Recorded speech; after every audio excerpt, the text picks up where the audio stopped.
Muy buenas tardes, muy buenas noches, muy buenos días, como todos los sábados, normalmente a las 2 de la tarde, pero hoy, por razones de un sepelio, vamos a estar aquí a la 1 de la tarde, entrevistando a las mejores letras de Puerto Rico en su programa El Club de Lectores, producción del Pasillo del Sur Editores y del Pozo Antillano, una producción que lleva 15 temporadas, es decir, 8 años en escena, y este en su episodio número 18 de esta temporada número 15.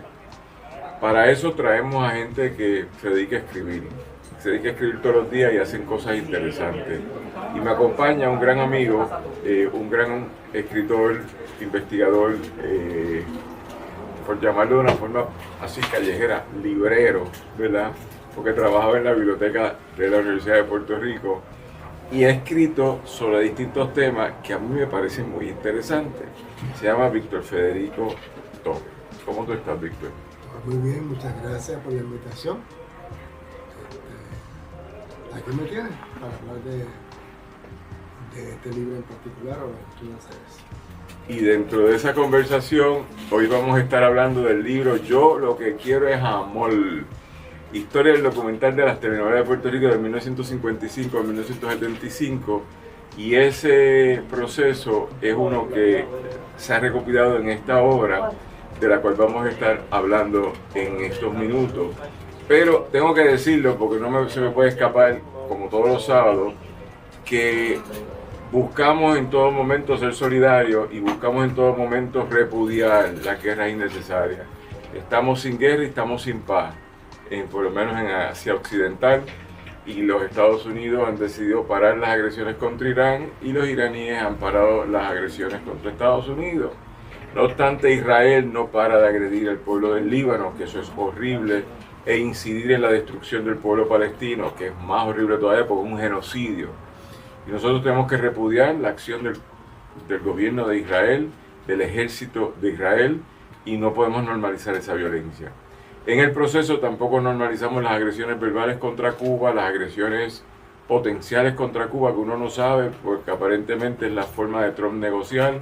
Esta semana estuvo el jefe del Comando Sur del Caribe en Cuba de visita y reuniendo con su homólogo.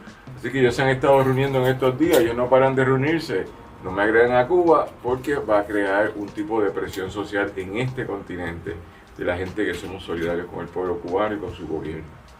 Pero también viven bajo amenaza México y bajo amenaza viven las poblaciones indígenas de Bolivia que están siendo asediadas ahora mismo por el ejército americano y por el ejército de Argentina, que están metidos en un conflicto popular en Bolivia, donde las fuerzas populares indígenas desean derrocar al gobierno de Rodríguez Más.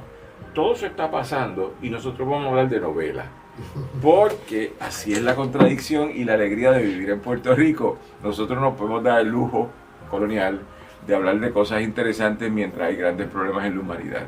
No quiere decir que Víctor Federico no se dedique a escribir de cosas importantes, porque ha escrito de unas cuantas. Pero hoy vamos a hablar de su libro y dentro de eso vamos a estar aquí con ustedes. Víctor Federico ha estado aquí antes, y he estado aquí antes porque tiene una obra que a mí me encanta, que es el trabajo de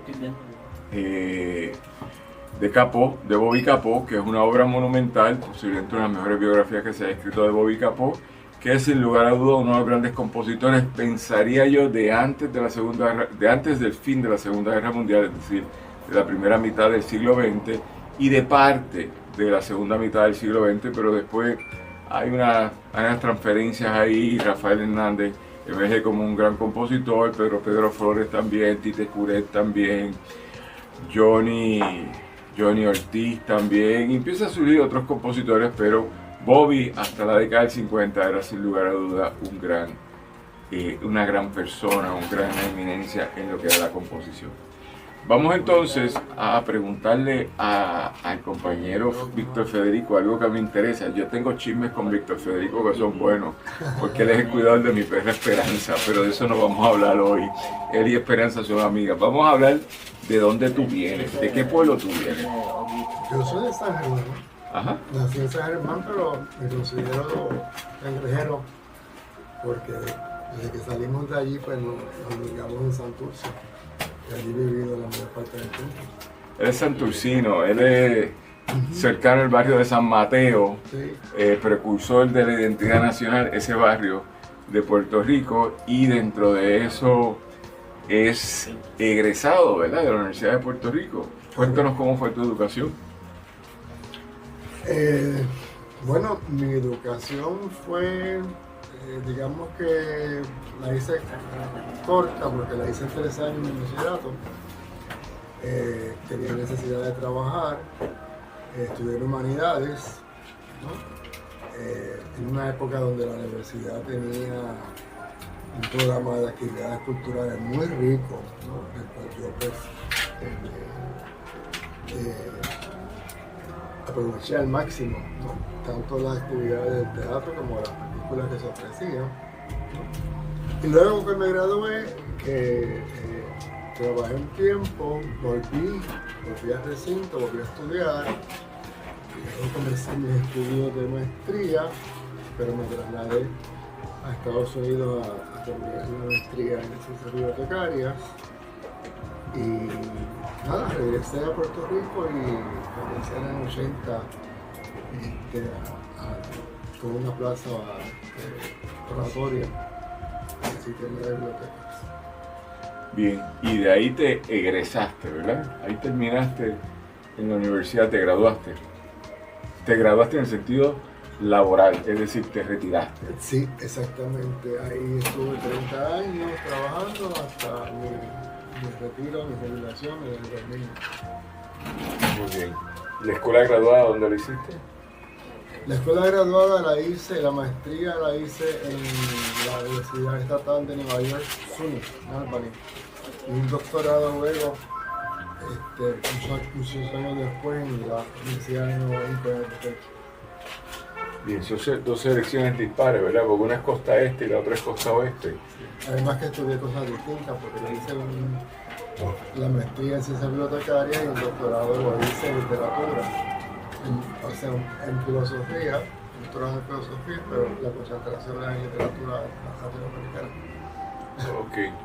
Y con eso que uno hace, como me preguntan los muchachos, intelectualmente hablando. Bueno, en mi caso, con eso, yo lo que hice, que era lo que quería hacer, por eso fue que lo estudié, yo quería ser un bibliotecario especialista en la América Latina, y eso fue lo que hice, porque a mi llegada, a mi regreso al recinto, la directora en aquel momento pues, me puso a dirigir la Biblioteca Nacional del Caribe y de Estudios Latinoamericanos.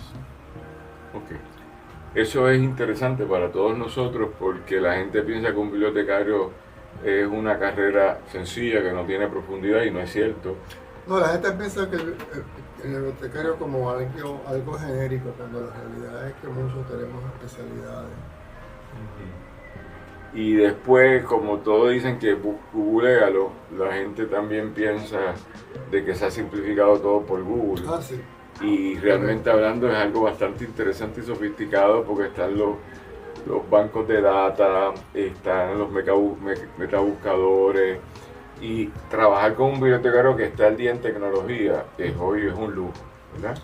Así que la vieja librería o la biblioteca tenía una persona que tenía las tarjetitas, pero el que piensa así está quedado. Y bien, yo tengo que decirlo porque ambos estamos vinculados a la Universidad de Puerto Rico, tú como persona retirada, y ojo que lo voy a decir, como profesor distinguido, que no es cualquier categoría, es la máxima distinción que da la Universidad de Puerto Rico, que el compañero Víctor Federico se fue honrado en el 2025, ¿verdad? Sí.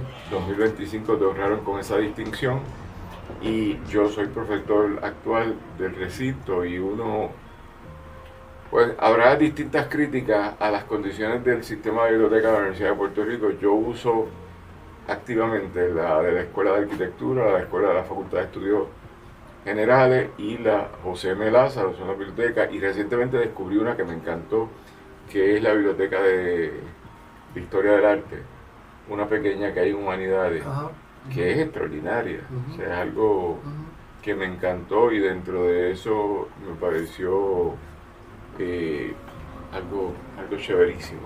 Sobre todo que estaba investigando de Campeche, que ahora soy fanático de Campeche, y descubro la biblioteca, por decir, petit, pero muy especializada en trabajos de arte, y eso hace una gran diferencia cuando uno está allí. Bien, así que te dedicaste a ser bibliotecario, pero empezaste a escribir, Sí. y eso ha sido una constante buena tuya. Tú eres distinto a mí, tú escribes libros pesados, ¿verdad? Bastante. Y, Sí. y publicas aquí con Gaviota, ¿verdad? Ese es tu editorial. Bueno, yo empecé publicando realmente con Plaza Mayor. Con la compañera Gutiérrez. Sí, libros sobre literatura puertorriqueña, cuando todavía era bibliotecario, bueno, cuando todavía trabajaba, porque no dejaba de ser bibliotecario, que son libros se llaman libros de referencia, ¿no? Sobre literatura puertorriqueña. Cuando empecé con la biografía, pues, con Gaviota. Y eso, estamos aquí en la casa de Gaviota, en Norberto González de Río Piedra, la sucursal de Río Piedra, la original. Después está la sucursal. Pero esta es la original de la editorial también, Editorial Gaviota, que es con la cual has hecho unos títulos. Entonces, aunque lo hemos tocado en el pasado, ¿cuál es la secuencia de los libros publicados por ti? Los libros de tu autoría. Ok, el primero fue Narradores puertorriqueños del 70, guía bibliográfica. Luego hice un diccionario de autores contemporáneos puertorriqueños. Ahí empecé con las biografías, Yo quiero que me olviden, la historia de Marta Romero. Le siguió El Sitio del Incomprendido, la historia de Bobby Capó. Luego El Hermano Mayor, la historia de Johnny Rodríguez. Que está aquí, que la cambié para hacer una historia de las telenovelas que titulé Yo lo que quiero es amor. Historia documental de las telenovelas de Puerto Rico de 1955 al 75. Y luego hay una segunda edición del libro de Marta Romero, que fue del año pasado. Una segunda edición en el sentido correcto de una segunda edición, o sea, ampliada, corregida, con textos nuevos, fotos nuevas. Bien, pero la última vez que hablamos, que habrá sido hace como 8 meses atrás, estabas trabajando otro texto nuevo, otro libro nuevo. Bueno, el año pasado yo me dediqué a algo distinto, me dediqué a editar. Entonces edité, seguro que te referías a ese, edité el libro de Winelia Merced. Ajá. Winelia, Una vida en todo el mundo, que se publicó a principios de año. ¿Se publicó ya? Sí. ¿Lo publicó quién? Gaviota. Gaviota, ok. Si ese libro, ahí fue que lo dejamos, correcto. El libro de la compañera que fue Miss Mundo, sí, Miss Mundo. Mi reina de Miss Mundo, puertorriqueña de la isla, pero habitando en Inglaterra o entre mundos, ¿verdad? Y ese libro, me acuerdo que me lo estabas anunciando. ¿Cómo le ha ido ese libro? ¿Cómo le ha ido? Le fue muy bien. De hecho, hace par de días hablaba con Javier, el dueño de Gaviota, Javier González, que me dijo que se vendió muy bien. Sí. ¿Y ella estaba complacida? Entiendo que sí.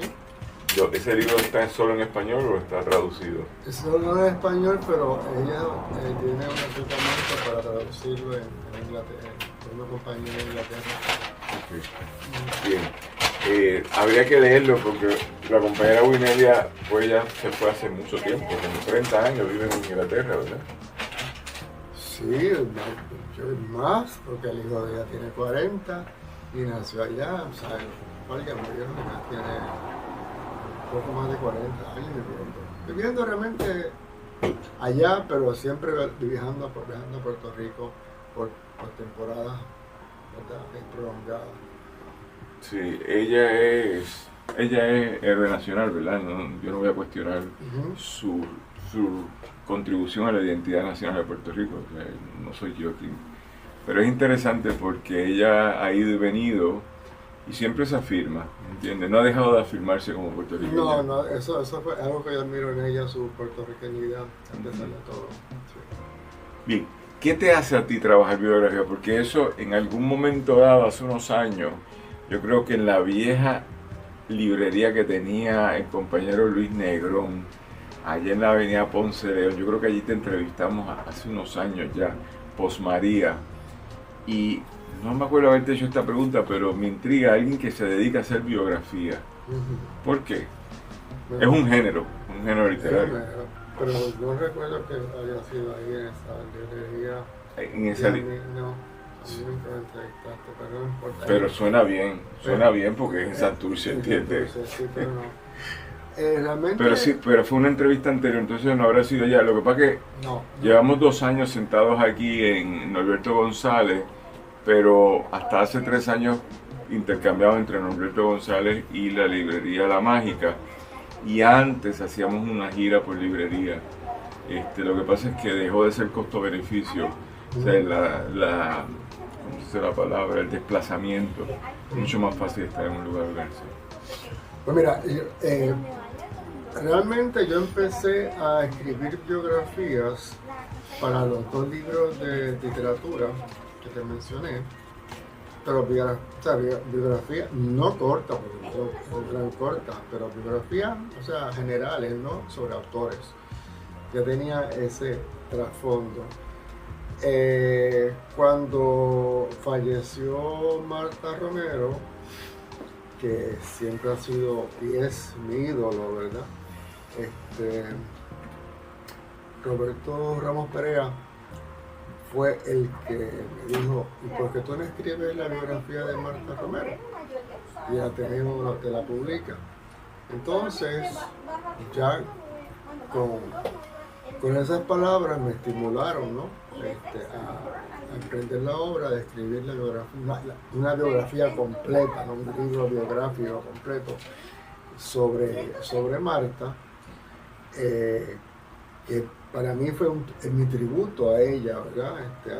Al hecho de que cuando murió no se le hizo ningún reconocimiento, la prensa no recogió nada sobre su muerte. Digo, publicó algunos de otros artículos en la última página o algo así, pero no fue primera plana ni nada por el estilo, así, ese fue mi tributo, ¿no? Y pues el libro tuvo buena acogida y decidí y me di cuenta que el género biográfico, especialmente en lo que respecta a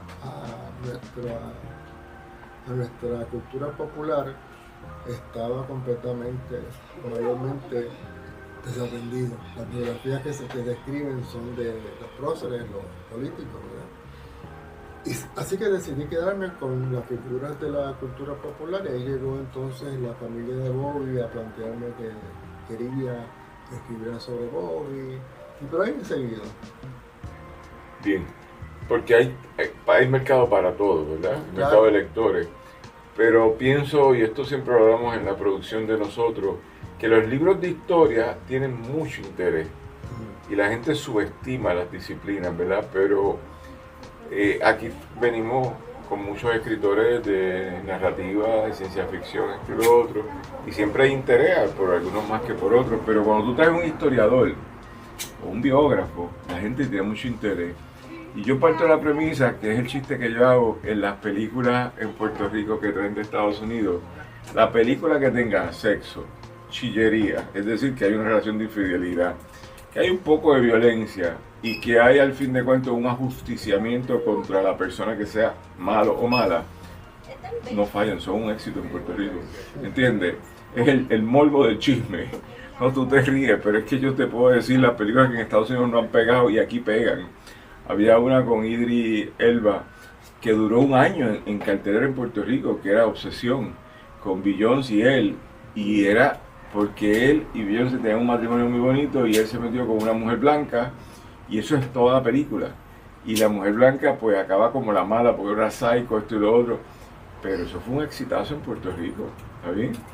Y ahora mismo hay una serie de películas como Normal o In the Grey que tú dices, estas películas fueron del montón en Estados Unidos y eso se evalúa por unas métricas. En Puerto Rico son películas que duran meses. Y entonces uno tiene que preguntarse por qué, porque algo psíquico. Entonces las biografías, sobre todo cuando uno destapa un chisme, que esto y lo otro, yo que siento que a la gente le interesa esa parte. Y a partir de ahí entonces se genera. También, que dependiendo de la generación de tus lectores, hay cierta nostalgia.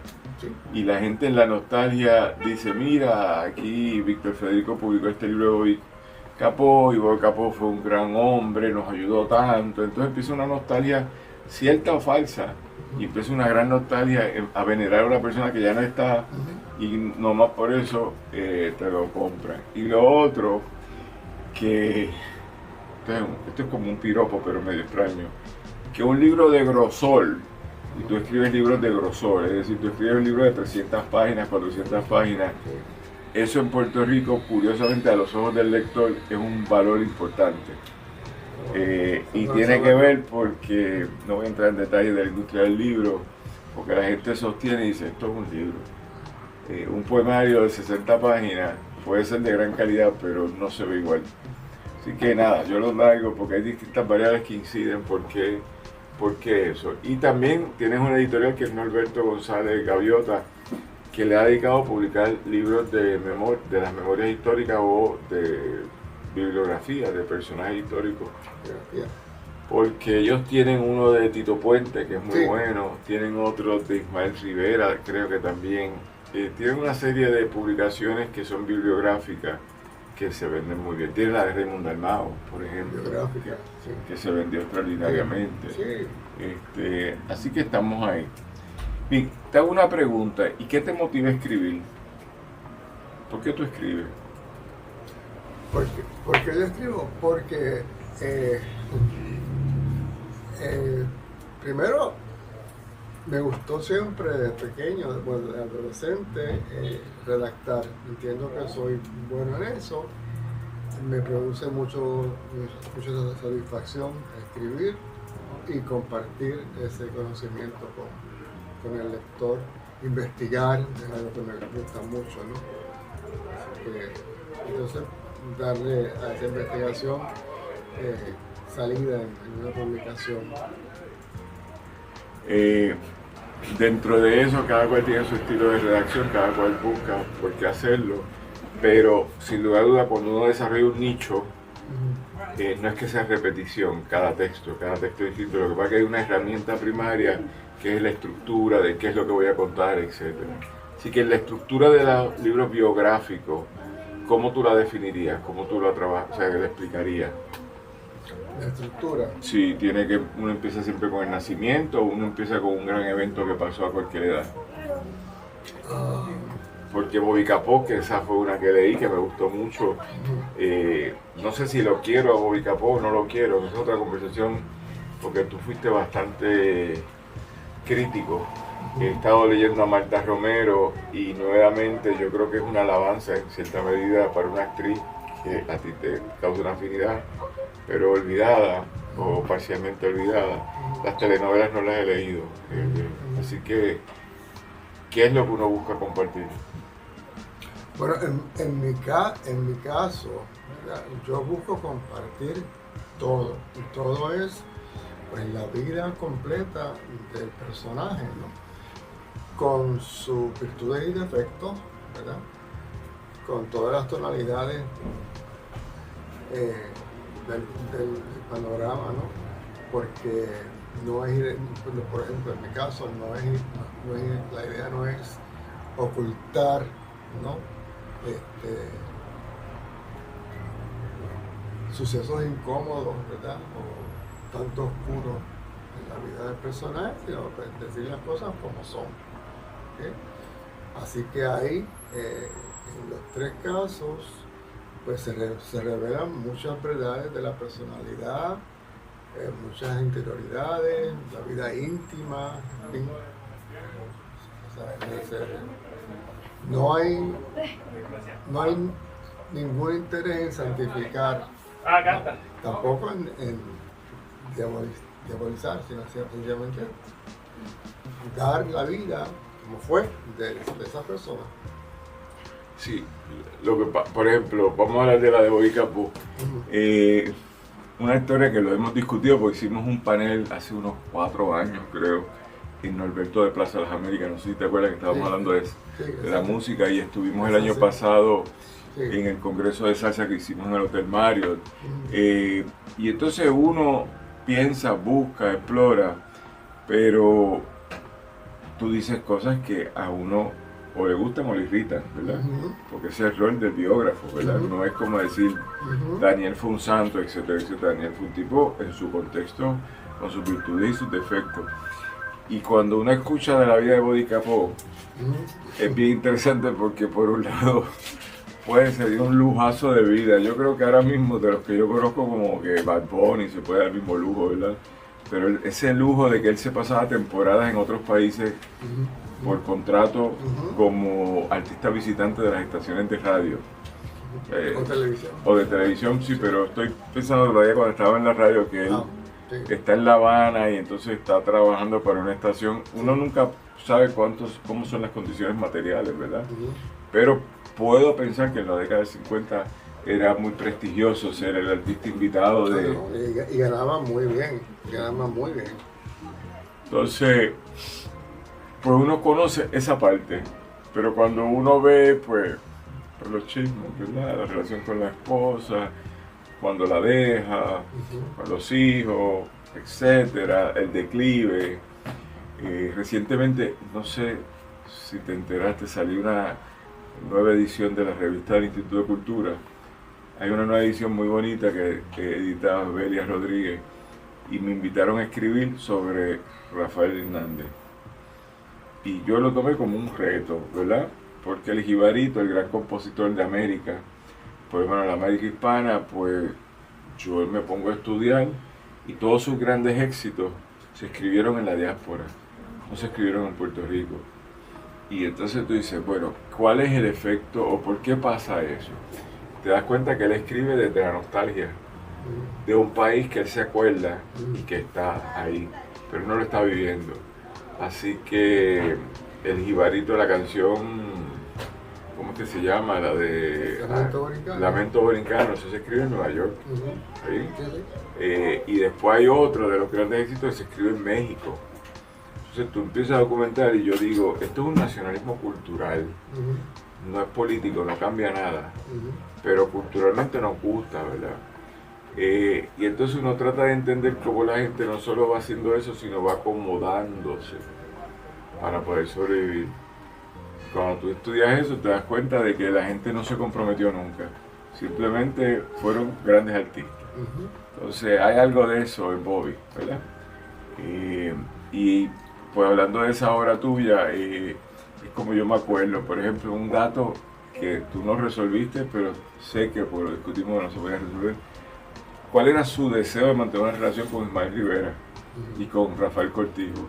Porque desde el saque siempre les pasó canciones, pero él no era un tipo así como progresista en las cuestiones raciales y él no articulaba, él era un buen tipo.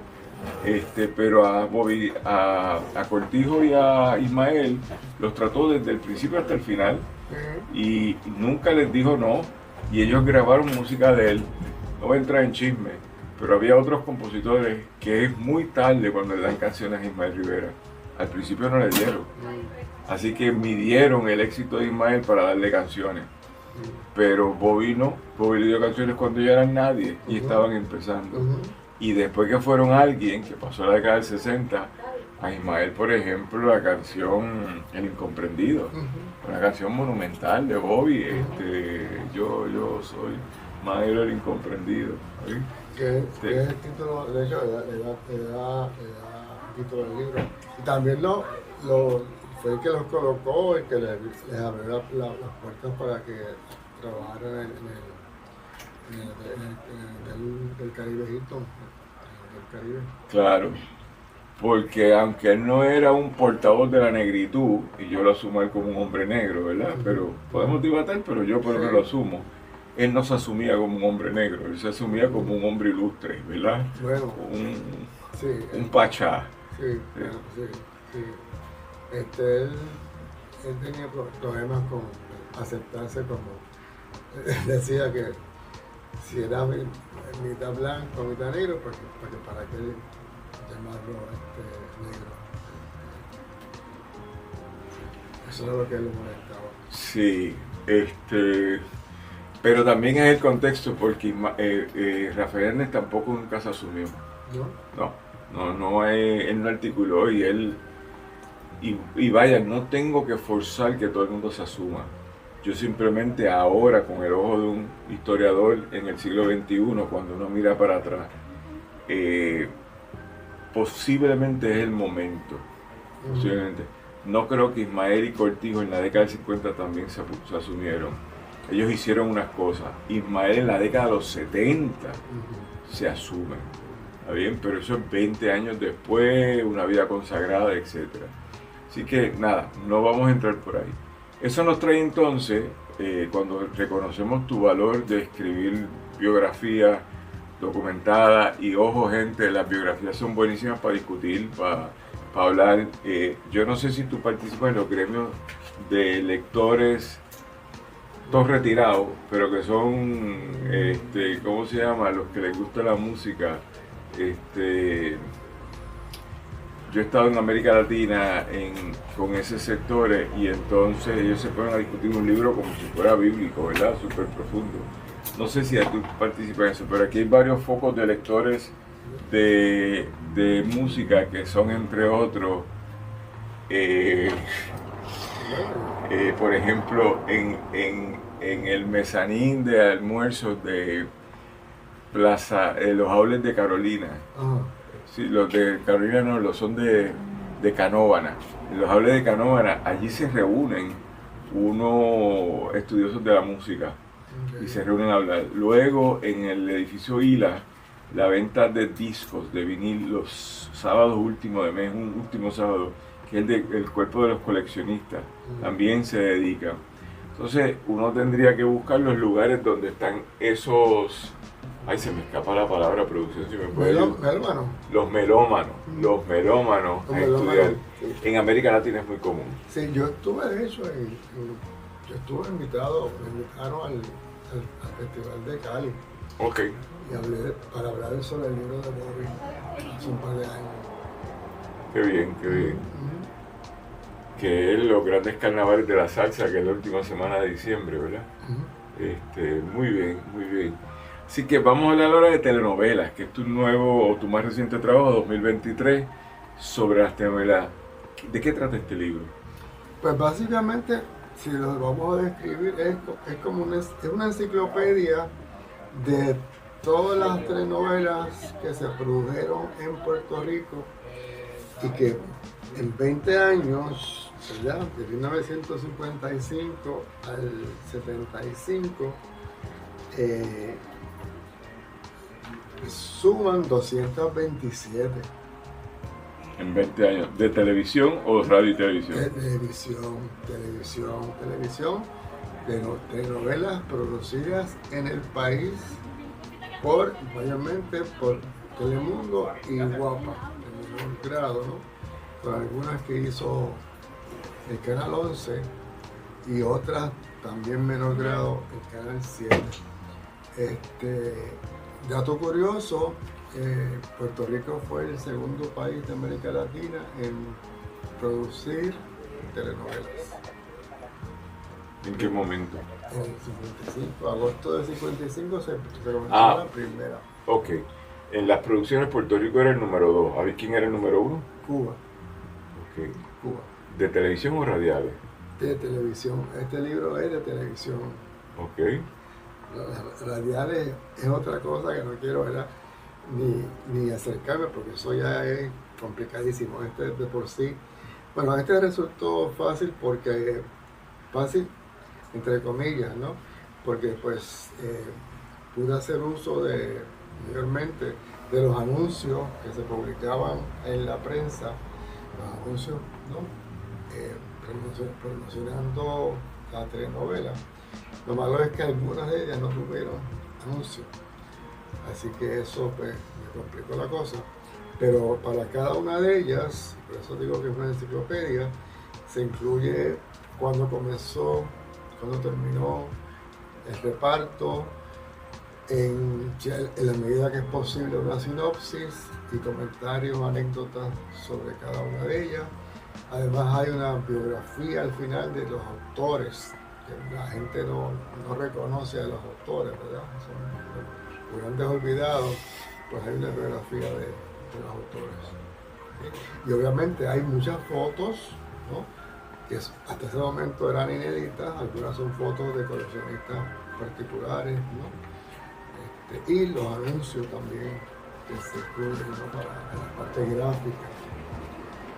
Ese básicamente está dividido por los canales. Cuando tú empiezas el título y hablas de documental de las telenovelas, ¿fue efectivamente un documental que se hizo? No. Yo lo llamé historia documental por darle un subtítulo. Porque originalmente se iba a llamar así, historia documental, pero dije, eso va a asustar a la gente. Y busqué entonces esa frase, yo lo que quiero es amor, que sale justamente de una telenovela, ¿no? Donde la protagonista le dice a su amado, que de hecho fue Marta Romero, en una telenovela con José Raimundi, le reclama eso, yo no quiero tu dinero, y esa frase pegó, todavía se escucha por ahí. Sí, yo la he escuchado. Sí. Es más, la escuché ayer. Yo lo que quiero es amor. Sí. Uno las escucha, pues, hasta nervioso me pusiste ahora con eso. Porque sí, pero uno... Pero historia documental en el sentido de que, como te dije, incluye, ¿no? los datos de cada una de esas telenovelas, ¿no? ¿Y cuántas documentaste? 200. 227. ¿Este libro ganó premio? No. ¿Y concursó? No. Okay. Cuando se me pasó por alguna razón el del PEN. El del PEN, y se me pasó no concursó. Bien, estamos con Víctor Federico Torres hablando de sus obras de literatura, del género de biografía, donde él se ha dedicado a hacer una contribución importante para Puerto Rico.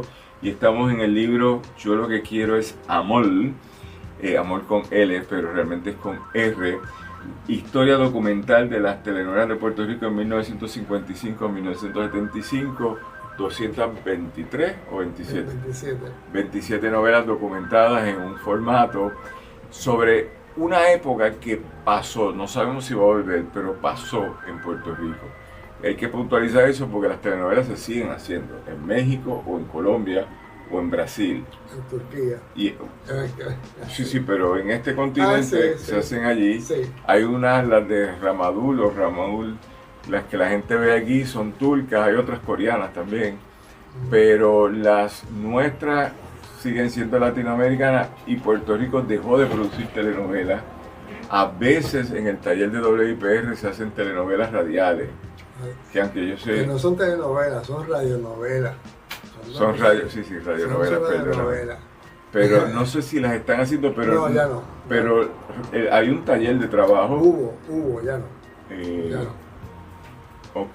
Sí. Y es un taller donde Alina Marrero nos contó que había estado, ella estuvo aquí la semana pasada y nos contó que había estado. Pero esas cosas, cuando tengamos el país nuevamente organizado de otra forma, algunas volverán, otras no volverán.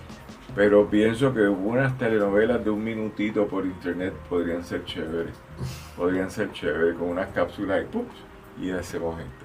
Así que estamos con Víctor Manuel, le agradecemos a Elsa Tío, la escritora, por siempre apoyarnos en todo, y al empresario Xavier Torres, que tiene una compañía de cuidos al hogar, y cuando digo cuidos es mantenimiento, por lo menos de áreas verdes, así que les pedimos a ellos, les damos las gracias a ellos por su patrocinio y van a estar en las páginas de nosotros. Hablando entonces sobre esto, ¿cuál fue? Vamos a hablar por momento. Las novelas iniciales son la década del 50, que es el inicio de la televisión.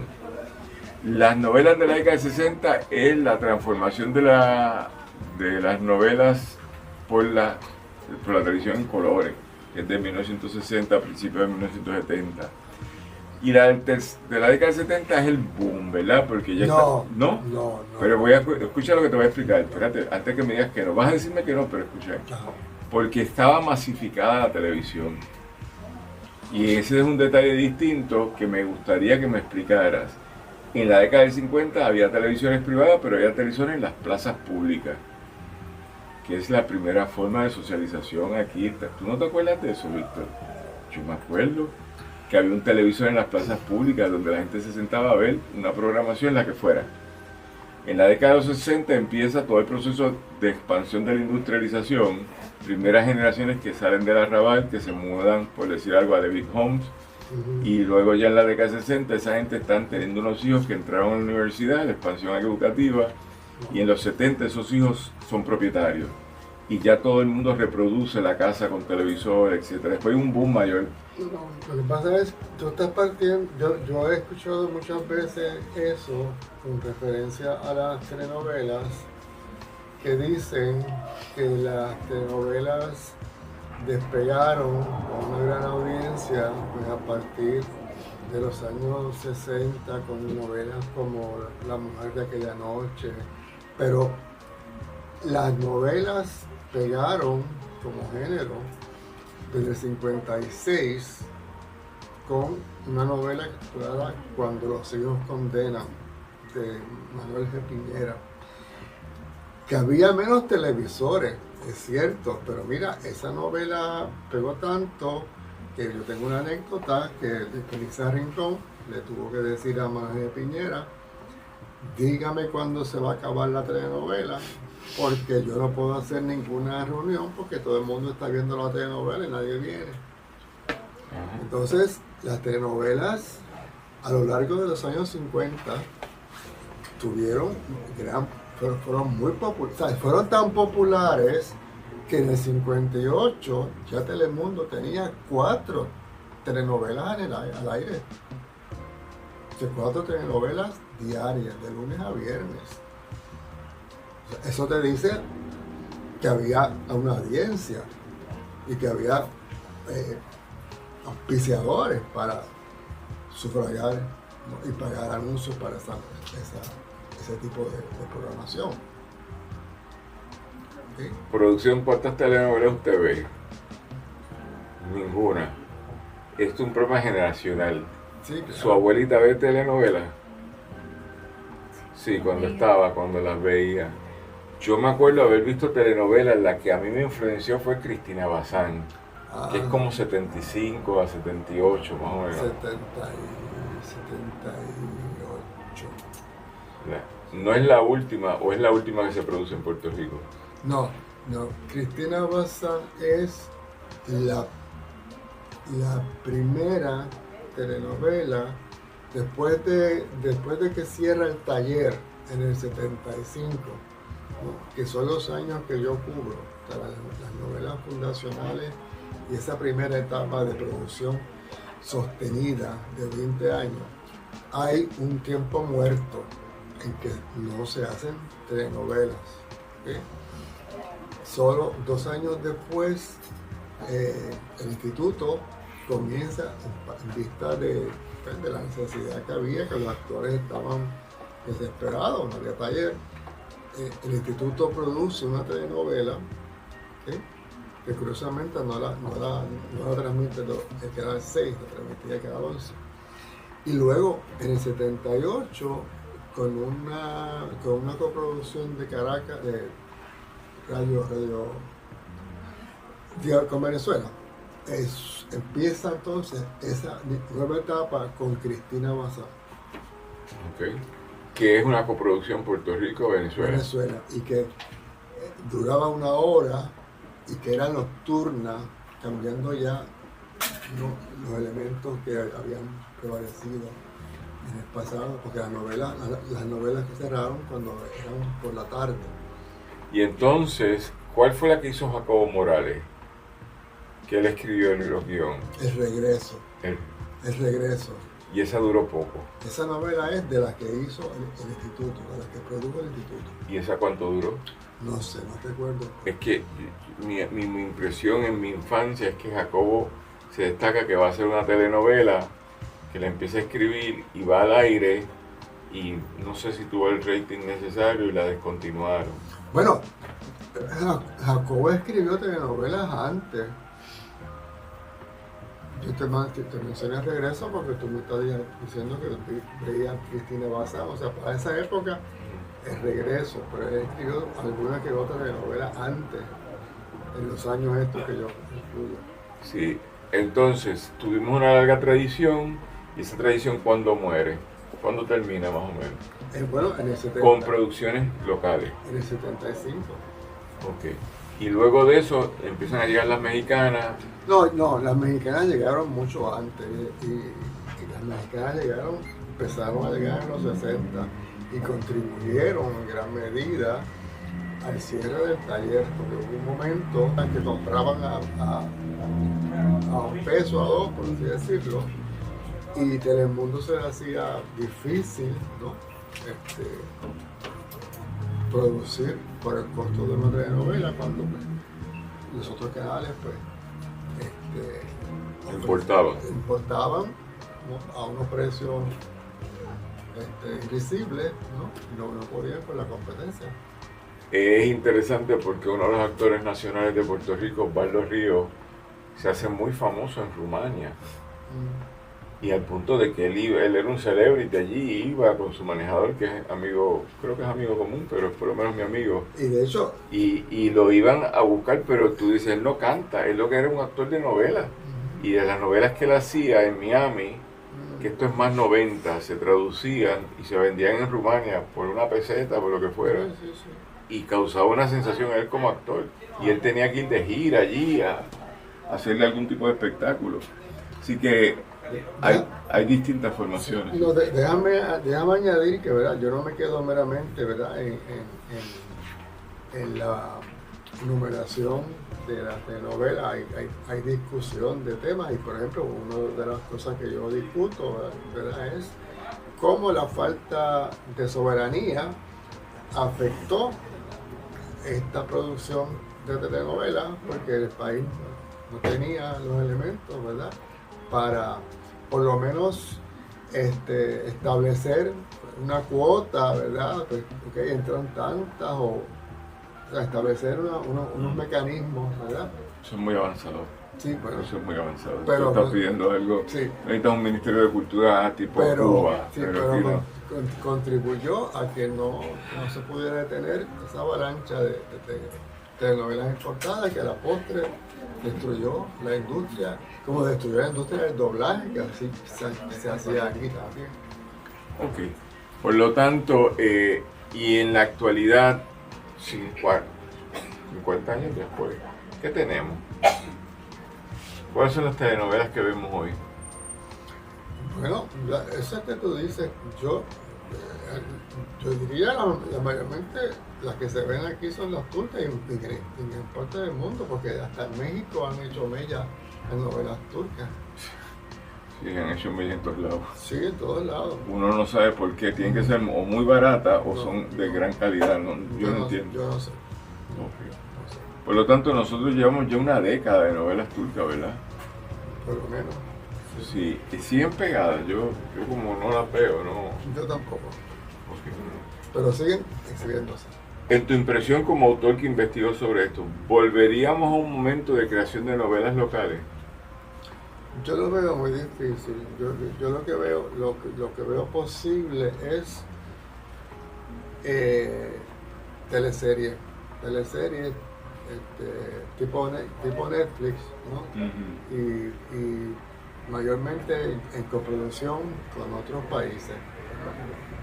Eso es lo que yo veo posible, una serie.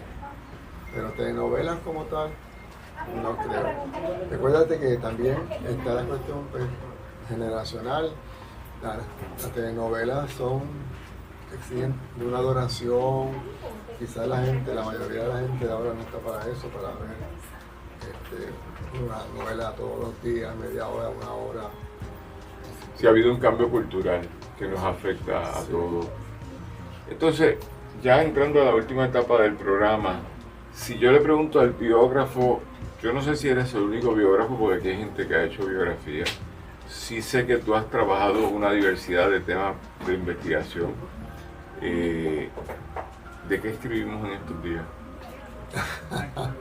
Más allá de la segunda edición del libro de Marta Romero, de qué escribimos.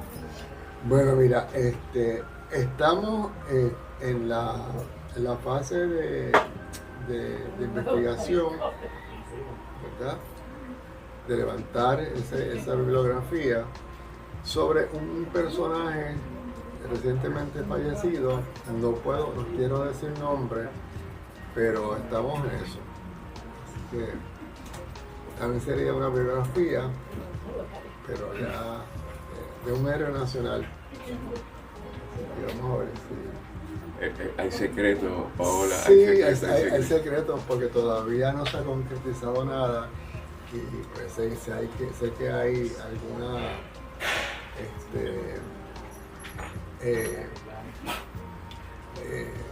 digamos, resistencia por parte de familiares que se aborda el tema. Bueno, a los que escriben, a los que escribimos, a los que les gusta leer, la biografía es un género muy interesante cuando viene de manos de gente que se ha dedicado a investigar minuciosamente, como en el caso de Víctor Federico Torres. Así que yo las invito y los invito a leer los trabajos de él, que son ya una colección respetable. Yo voy camino a Vieques, ahora el entierro de un queridísimo amigo que mañana lo entierran, que es Ismael Guadalupe, quien contribuyó demasiado por el bienestar del pueblo de Vieques y de paso por el pueblo de Puerto Rico. Si Vieques está bien, Puerto Rico también está bien, es la grande. Pero dentro de esa conversación pues habrá que ver quién va a escribir la biografía de Ismael, que a mi mejor entendido nadie la ha escrito todavía. Pero lo bueno es que lo hemos honrado, porque si algo nos dice que la Marina se fue de Vieques es por personas como mi compañero Ismael Guadalupe, entre otros que lucharon por sacar la Marina. Gente, nos vamos a empezar a despedir. Le damos las gracias a Víctor Federico Torres por haber estado con nosotros, muchas gracias. Como siempre. Le damos las gracias a Paola Estela por la producción y su ejecución, y al colectivo de gente que estamos en Pozo Antillano, Pasillo del Sur Editores. Todos los domingos estamos descansando, pero los lunes empezamos a fuego. Y ahora tenemos varias programaciones, entre ellas La Vida en 7 Minutos, Leamos y el Club de Lectores. Y hemos incorporado gente que les gusta estar frente a la cámara, como Andrea Torres y María Fernanda Gibson. Así que vamos a ver qué podemos seguir haciendo. Nuestra contribución: un mundo más justo. Cero las agresiones militares, mayor diplomacia, mayor respeto al derecho internacional público y fin de la colonia. Detesto la colonia de Puerto Rico, así que fin a la colonia. Con eso nos volvemos a ver el sábado que viene. Yo espero estar con ustedes. Si no estoy, me voy a despedir hoy porque empezamos el último mes de la temporada, que es junio. Y si no estoy con ustedes, habrá algún compañero o compañera que me va a sustituir para terminar los últimos programas de la temporada, y volvemos el último sábado de agosto. Los programas que presentemos en julio van a ser programas refritos, como se dice por ahí. Así que le damos las gracias a todo el mundo. Gracias a Víctor Federico, y será hasta entonces. Muchas gracias.